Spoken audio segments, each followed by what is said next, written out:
revisión, todos tienen hojas.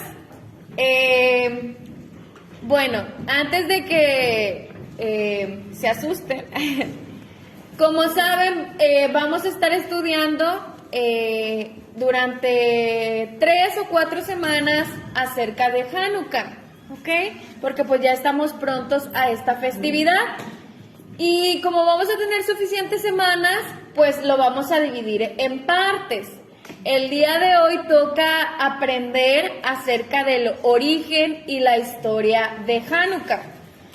Yo sé que quizá la mayoría ya han escuchado algo acerca de Hanukkah, que la mayoría sabe cuál es el evento del que se deriva Hanukkah, pero sé que también desconocemos muchos detalles, me incluyo. Esta semana que investigué un poco más a profundidad, pues la verdad me maravillé mucho de la historia completa, de la lucha que pues llevaron a cabo los israelíes en aquel entonces. Entonces, como ustedes saben, en las fuentes judías o del judaísmo sí hay literatura acerca de estos eventos. Inclusive existe el libro llamado el libro de los Macabeos, que si bien pues no está incluido en el canon bíblico que nosotros tenemos, los judíos dicen que esto no se incluyó porque el canon del Tanaj ya se había cerrado mucho tiempo atrás, antes de que estos eventos ocurrieran. Esto fue mucho tiempo después, por eso es que no está incluido. Pero sí es un libro que lo aceptan como parte de la historia. Inclusive el libro 1 de los Macabeos lo escribió un judío y lo escribió en idioma hebreo, aunque ahorita solamente hay copias que se encontraron en griego y que se añadieron a la Septuaginta, pero después, bueno, ya después no fue incluido. Sabemos que algunas versiones antiguas, incluso católicas, sí aceptan estos libros, pero sí es un libro que está aceptado por las fuentes judías como parte de un libro histórico. ¿Ok? Entonces, para aprender más acerca de la historia, pues yo les traje ahí los primeros 4 capítulos del libro de los Macabeos, del libro 1, Macabeos 1. Y les traje un cuestionario. Entonces ustedes van a buscar las respuestas a estas preguntas en los 4 capítulos que les di ahí. Y espero que al leer se puedan maravillar tanto de esta historia como a mí me sucedió al leerla. La verdad que es una historia de mucha valentía, está preciosa. Entonces hoy es una clase de leer y contestar, así que ya pueden empezar. Y bueno, unos veo que ya empezaron. Adelante con las preguntas.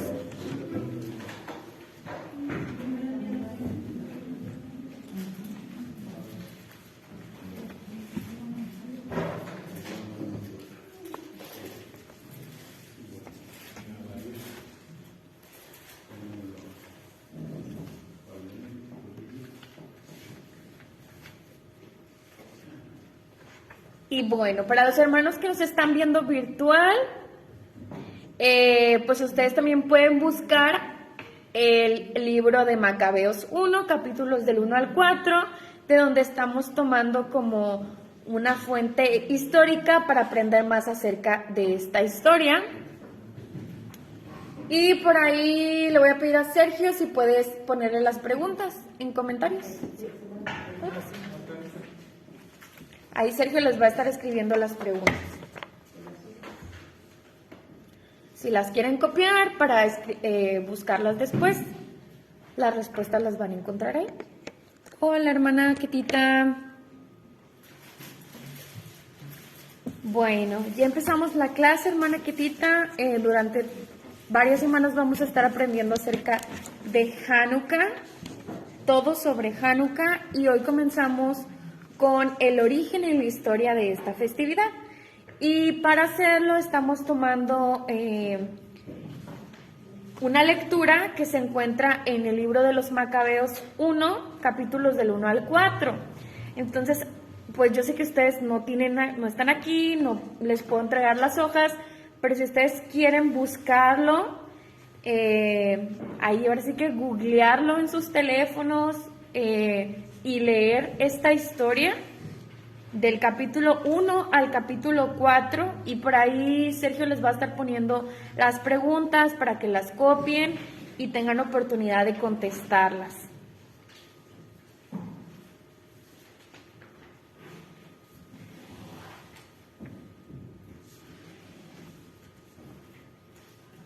Las preguntas obviamente están en orden así como están los capítulos, entonces pueden ir leyendo y ahí van a ir encontrando la respuesta. ¿Ok? Están así ordenadas. Solamente la primera sí no la van a encontrar. Esa es si ustedes se la saben. La pregunta número 1.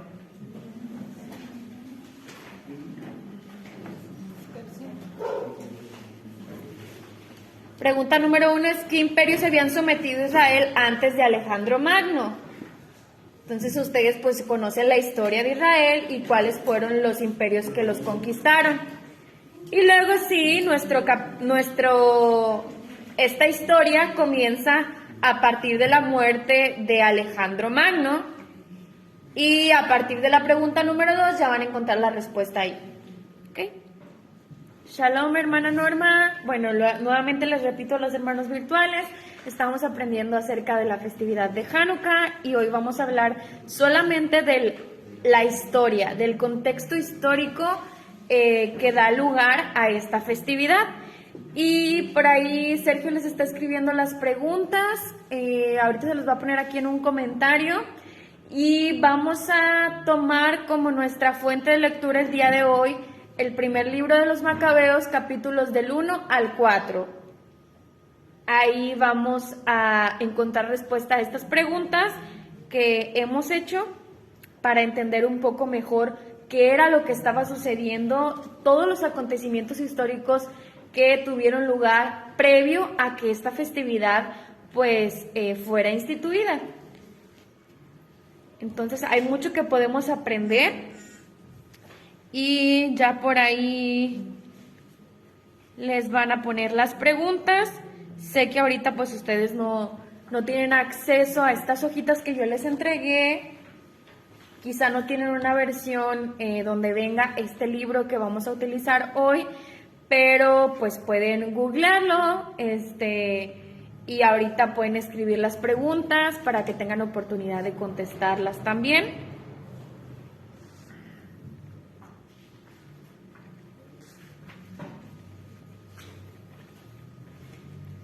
Ya, miren, ya por ahí está el comentario de Sergio, ahí están las preguntas. Tómenle una foto, ahí por ahí a las preguntas.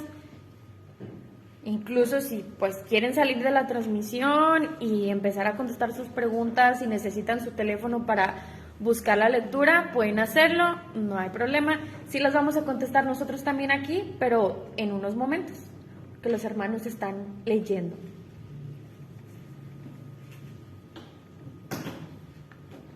Entonces vamos a finalizar la transmisión y ahorita en un par de minutos nos conectamos nuevamente.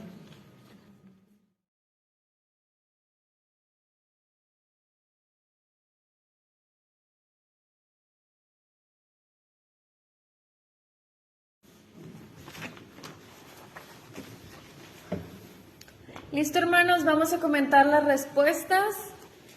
Qué bueno que hayan podido leer este relato. Espero que les haya gustado esta historia. Utilizamos la traducción en lenguaje actual para que estuviera un poquito más fácil de comprender. Lo que hayan leído, yo estoy seguro que esto les ayuda a aprender más, porque ya lo leyeron, después lo escribieron y ahora lo vamos a comentar. Entonces hay más posibilidades de que podamos retener esa información si hacemos todo esto, ¿ok? Ese es el propósito, de que ustedes lo lean, lo escriban y lo comentemos. Y entonces ahí estamos como que tratando de abarcar, sabemos que las personas aprendemos de distintas formas. Algunas son más visuales, otras más al escuchar, otras al escribir, entonces ojalá que se les pueda quedar algo.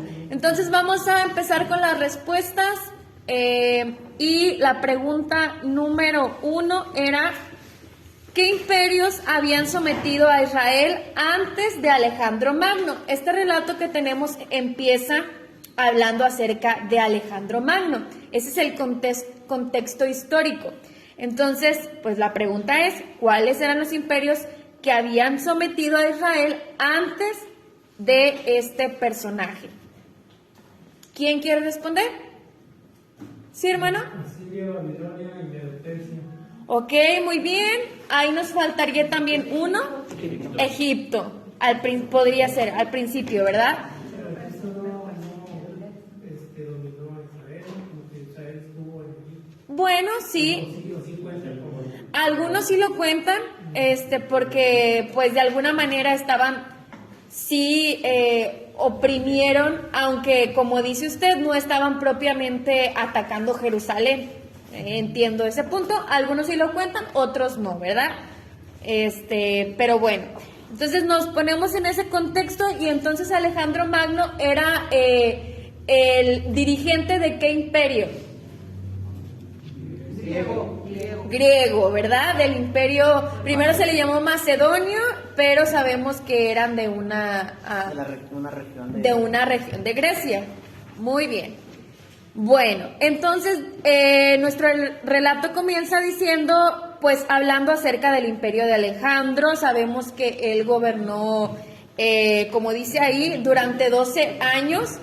Pero en este tiempo, pues su imperio logró extenderse a gran parte del mundo en aquellos días, y que algo que caracterizó a este hombre fue lo del movimiento helenista.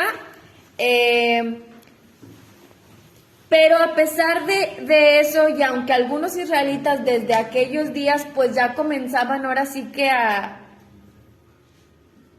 hacer esta mezcla o a dejar un poco de ser tan estrictos en cuestión a la obediencia a la ley y a tratar de amoldarse a un poco a esto que estaba sucediendo, de alguna manera todavía mantenían pues muchos de ellos su obediencia a la ley del Eterno, ¿verdad? Y a partir de este personaje que vamos a ver más adelante es cuando todo da un cambio bastante drástico. Dice el relato que Alejandro pues muere, y después de su muerte la pregunta número 2 era: ¿qué sucedió con el poder, con su imperio? ¿Sí, Iván? Bueno, para contestar la pregunta, fue dividido en 4. Ok. Fue dividido en sus 4 generales.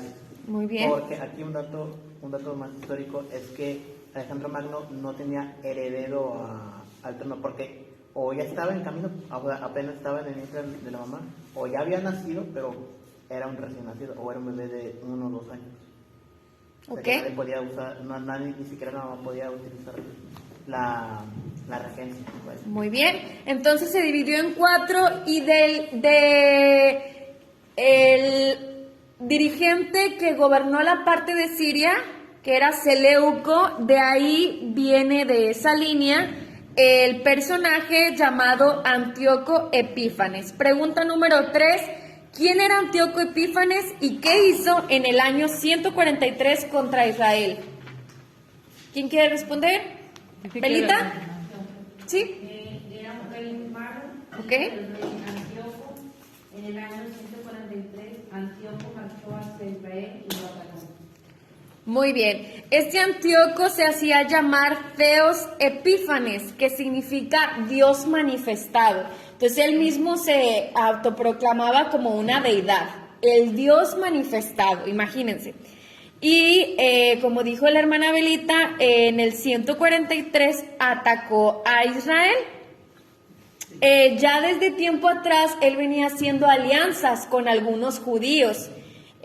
Como leemos ahí, algunos de esos judíos pues como que ya se estaban convenciendo, ya como decíamos hace rato, se estaban yendo para el mundial, como dijimos, y entonces ya empezaban a aceptar todas estas nuevas ideologías, ya querían hacer alianzas porque decían, es que si te le unes al enemigo, pues mucho mejor, ¿no? Entonces mejor nos unimos, ya había movimientos de judíos que estaban haciendo esto, y entonces hubo este ataque, como ya nos dijo nuestra hermana Belita. Antíoco empezó a agarrar fuerza, primero conquistó Egipto y después ya marchó a Israel con su ejército y llegó a Jerusalén, y allí en Jerusalén entró ¿a dónde, hermanos?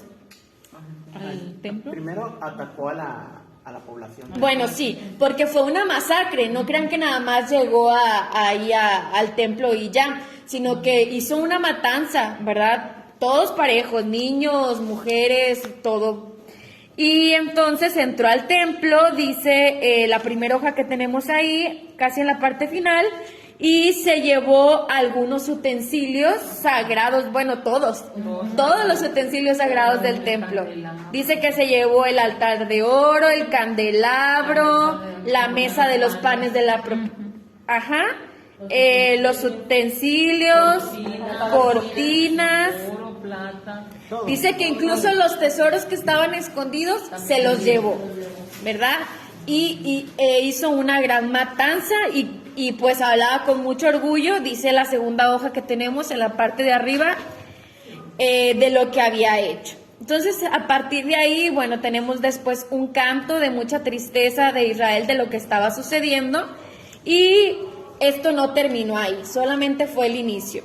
Pregunta número 4. ¿En qué consistió el nuevo ataque 2 años más tarde? Es decir, en el año 145. ¿Quién quiere responder? Levante su mano, hermana Asunción. Pues dice que envió a sus ministros a Jerusalén a cobrar impuestos.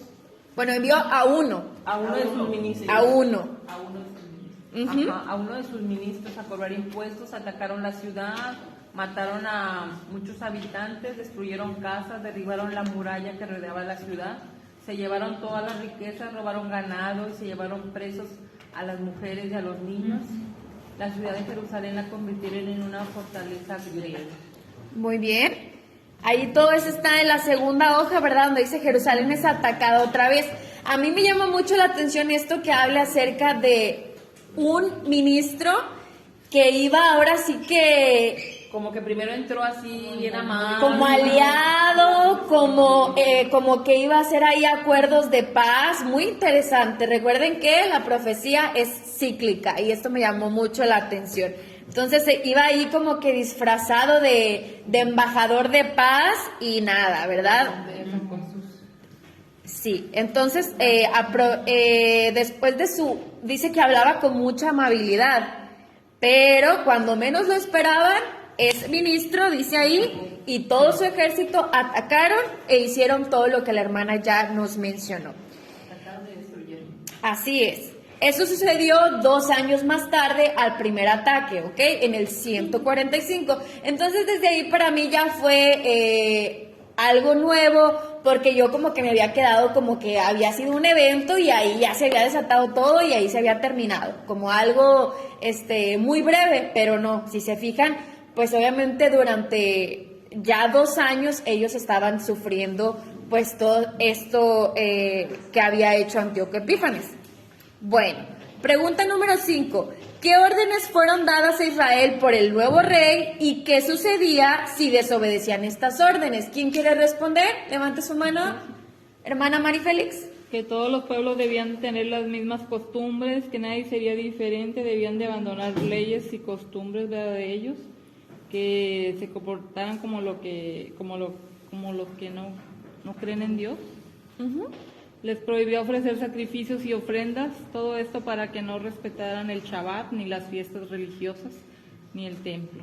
Y que construyeran templos, ¿verdad?, para los dioses paganos, ¿verdad?, para los dioses de ellos, de otras naciones. Y que también los adoraran y presentaran ofrendas con animales impuros, como el cerdo. También les prohibía que circuncidaran a los niños y pues que que no obedecieran, y que el que no obedeciera pues sería condenado a muerte.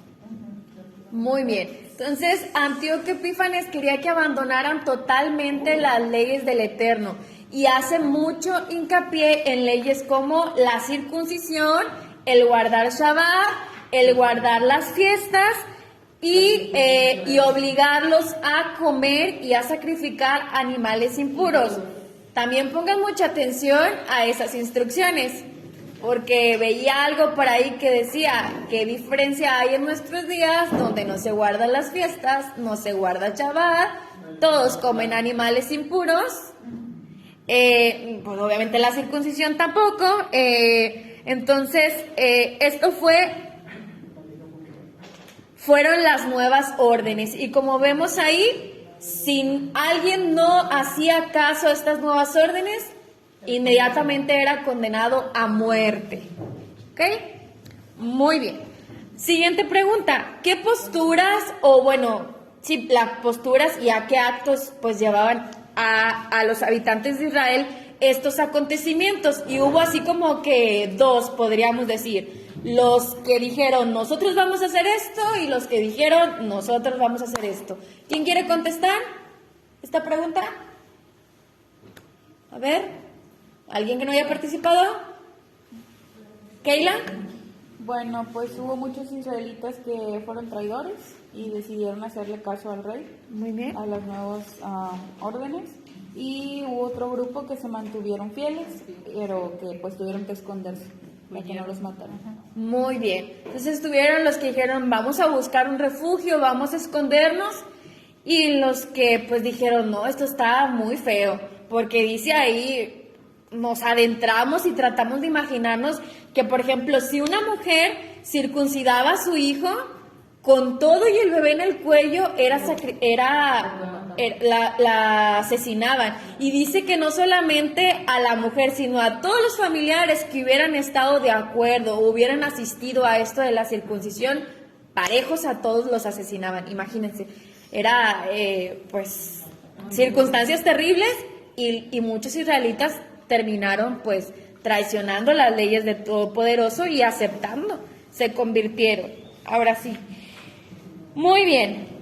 Bueno, entonces aparece nuestro relato Matatías o Matityahu en hebreo, y dice la pregunta, ¿quién era Matatías y cuántos hijos tenía? ¿Quién quiere responder, hermana Rosy? Era un sacerdote y tenía 5 hijos. Muy bien, un sacerdote y tenía 5 hijos, cuyos nombres eran Juan, de sobrenombre Gadí, Simón, al que llamaban Tasí, Judas, al que le decían Macabeo, Eleazar, llamado Abraham, y Jonatán, de sobrenombre Afus. Ahí aparecen, ¿verdad? Donde dice canto de tristeza de Matatías, ahí en el capítulo número 2, al inicio, vemos a Matatías y a sus hijos. Y él era un sacerdote. Muy bien, siguiente pregunta. ¿De qué quisieron convencerlo y cuál fue su respuesta? A ver, por acá, ¿tienen la respuesta? ¿Israel? De obedecer las órdenes del rey, y su respuesta fue seguir fiel al pacto. Muy bien. Entonces la gente les empezó a decir, no, pues tú eres una persona muy importante, o sea, empieza a hacer alianzas y obedece las órdenes del rey. Y dice aquí, Matatías les gritó, aunque todas las naciones que viven bajo este imperio de Antíoco lo obedezcan y dejen de adorar a sus dioses, yo, mis hijos y todos mis familiares seremos fieles al pacto que Dios hizo con nuestros antepasados. ¿Okay? Esa fue la respuesta contundente. ¿A quién les recuerda esta respuesta? A Josué. Muy bien, a mí también me recordó. Muy bien. Siguiente pregunta, ¿con qué personaje bíblico es comparado y por qué? ¿Saúl, tienes la respuesta? Con Finis. Con Finis, que es, como lo conocemos como Pinhas. ¿Y por qué, Saúl?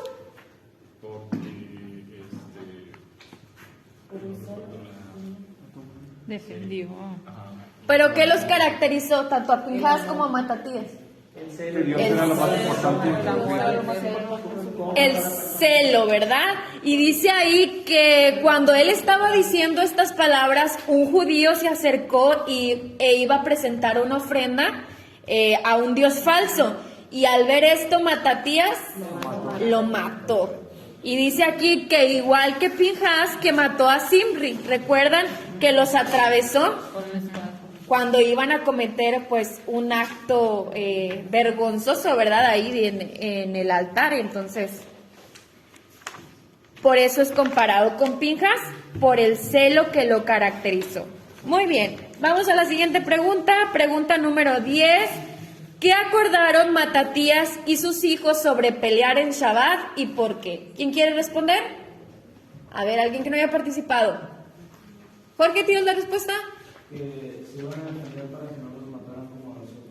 Muy bien. ¿Por qué? Porque había unos judíos que eran, pues ahora sí que muy celosos de guardar el Shabbat, y entonces el ejército aprovechó e hizo una matanza. Y ellos no se defendieron, ellos nada más dijeron, pues mira, ¿sabes qué? Nosotros somos inocentes. Si ustedes quieren hacer eso, pues delante del cielo queda que nosotros éramos inocentes. Entonces Matatías y sus hijos dijeron, no, es que si hacemos lo mismo van a acabar a exterminar al pueblo de Israel y no podemos permitir eso, nos vamos a defender, ni modo, aún y si es Shabbat, vamos a tener que defendernos. Muy bien. Dice, ¿a quiénes recordó Matatías antes de morir? Pastor, ¿tiene la respuesta? Recordó los antepasados, Abraham, José, Pinjas, Josué, Caleb, David, Elías, Ananías, Azarías, Misael y Daniel. Muy bien. Entonces ahí les da un discurso precioso, la verdad. A mí me gustó mucho el leer estas palabras. Y les dice, los que ahora tienen el poder son gente orgullosa y violenta. Y por culpa de ellos sufrimos mucha violencia. Ustedes, hijos míos, defiendan con valentía la ley de nuestro Dios. Él hizo una alianza con nuestros antepasados. No tengan miedo de defenderla ni de morir por ella. Y entonces les recuerda, como nos dijo ya nuestro pastor, a Abraham, a Josué, a Pinjas, a Josué, a Caleb, a David, Elías, Ananías, Azarías y Misael. Daniel también. Y les dice, no tengan miedo de las amenazas de un impío, porque toda su grandeza se convertirá en basura, en comida para los gusanos. Hoy se cree importante, pero mañana dejará de existir. Morirá y se volverá polvo, y sus planes morirán con él. Sean valientes, hijos míos, y obedezcan siempre la ley de Dios. Por ella lograrán grandes cosas. Esas fueron las palabras de Matatías antes de morir. ¿Y quién fue el sucesor de Matatías y cómo le apodaban? Fue Judas o Yehudá, ¿verdad? Su nombre hebreo, y le apodaron Macabeo. ¿Alguien sabe lo que significa Macabeo? Martillo, así es. Y dicen que le llamaban así porque golpeaba con fuerza.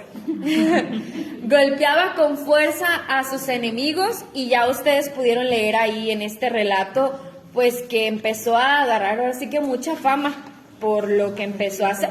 Él era ahora sí que un jefe del ejército de Israel, de las tropas, un general,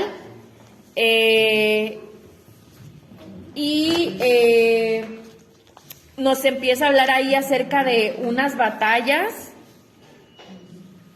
Dice que quedó como jefe en el capítulo número 3 y que se hizo famoso como todo un buen guerrero. Vence a Apolonio, luego dice que vence a Cerón, y ya les dije la respuesta de la siguiente pregunta, creo. ¿Cuál fue el resultado de la batalla contra Cerón y su ejército? Los derrotaron, así es. Y desde ahí ya se nos empieza a resaltar que siempre el ejército de Israel pues era mucho menor en número contra quienes enfrentaban. Y entonces, en esta batalla, por ejemplo, la batalla de Cerón, Judas dice que les respondió: Dios puede hacer que un ejército pequeño derrote a un gran ejército. Para derrotar a los enemigos, a Dios le da lo mismo usar un ejército grande o uno pequeño. Lo importante no es tener muchos soldados, sino contar con la ayuda poderosa de Dios. Entonces, él siempre les resaltaba esta parte. No importa si somos menos, el que nos da la victoria es el Todopoderoso. Y así, pues, seguían ganando las batallas.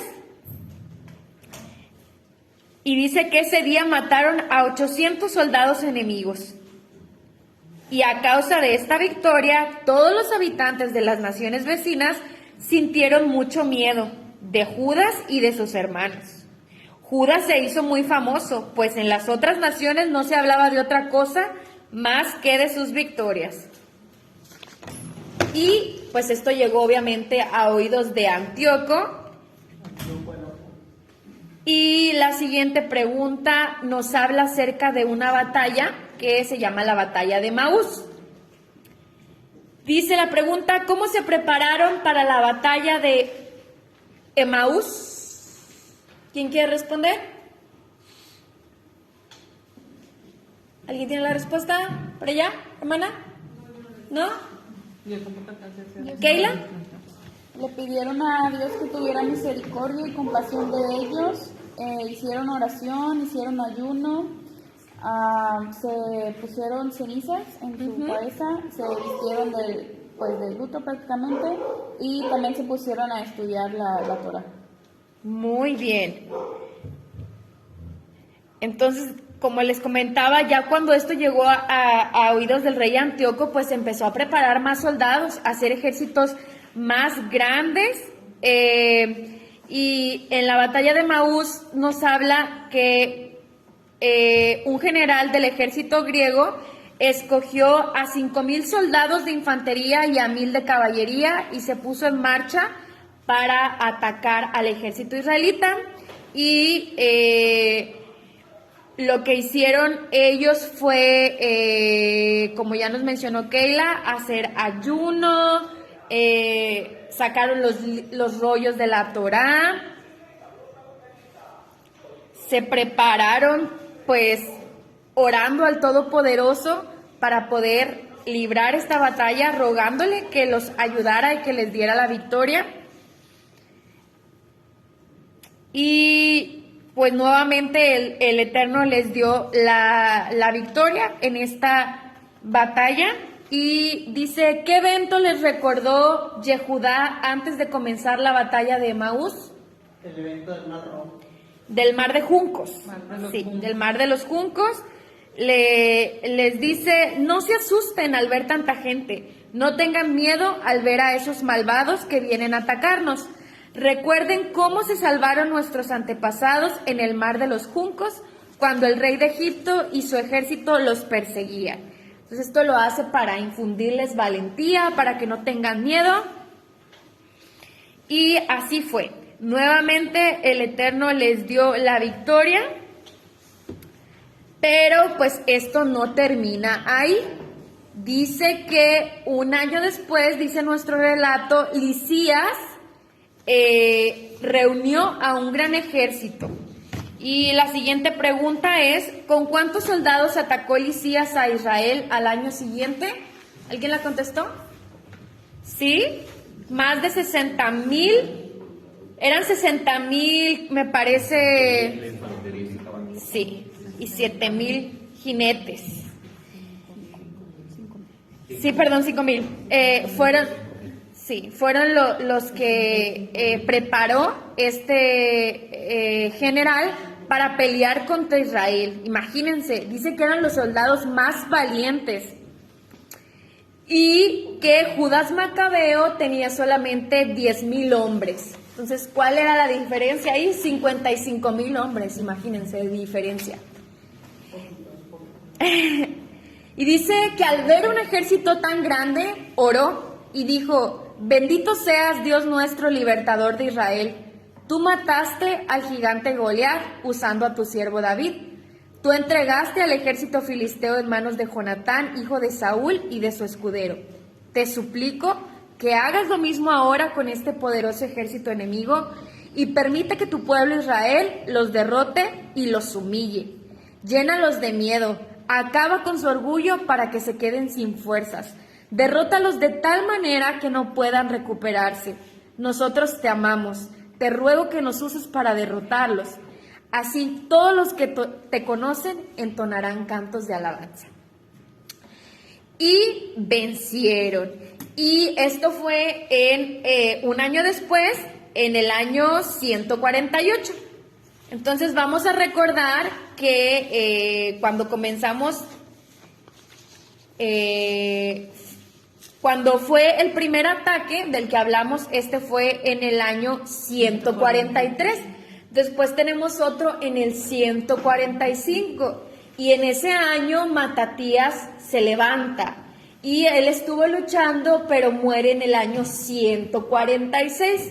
En el 140, después del 146 es que Yehudá toma el liderazgo y estuvieron ganando distintas batallas hasta la batalla de Emaús en el 147. Y en el 148 es esta guerra contra Lisías. ¿Ok? Entonces, todo esto nos hace ver que fueron varios años los que estuvieron ahí en lucha, resistiendo, sí, 5 años. La guerra mundial duró menos.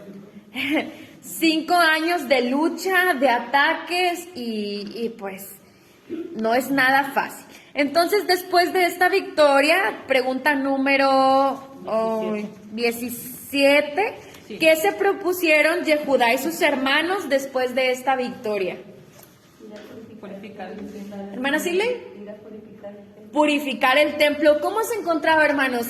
¿Cómo lo describen? ¿Qué circunstancias estaba? Estaba profanado, todo desolado. Dice que estaba en ruinas. Dice el templo abandonado. El altar pues se utilizaba para presentar ofrendas a otros dioses.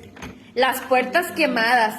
Los patios dice que parecían un monte lleno de hierba. Los cuartos de los sacerdotes destruidos.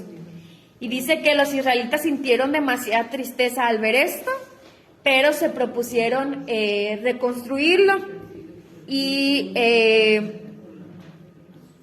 Y las piedras donde sacrificaban a otros dioses, dicen que, el altar lo destruyeron. Ya no quisieron utilizarlo y tomaron otras piedras nuevas para que pues iban a servir como altar de sacrificios.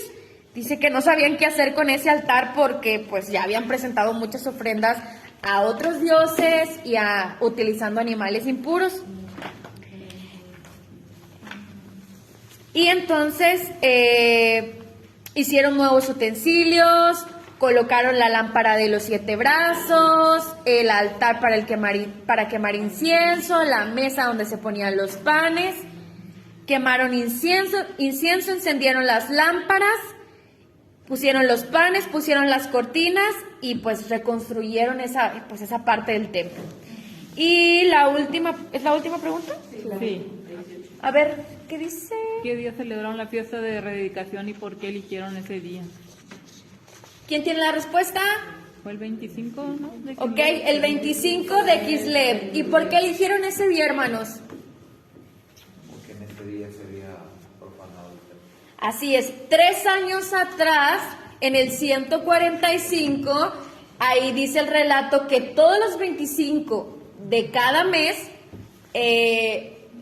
sacrificaban animales para sus ídolos, ¿verdad? Todos los 25, y precisamente cuando fue esa profanación del templo fue en el mes de Kislev también.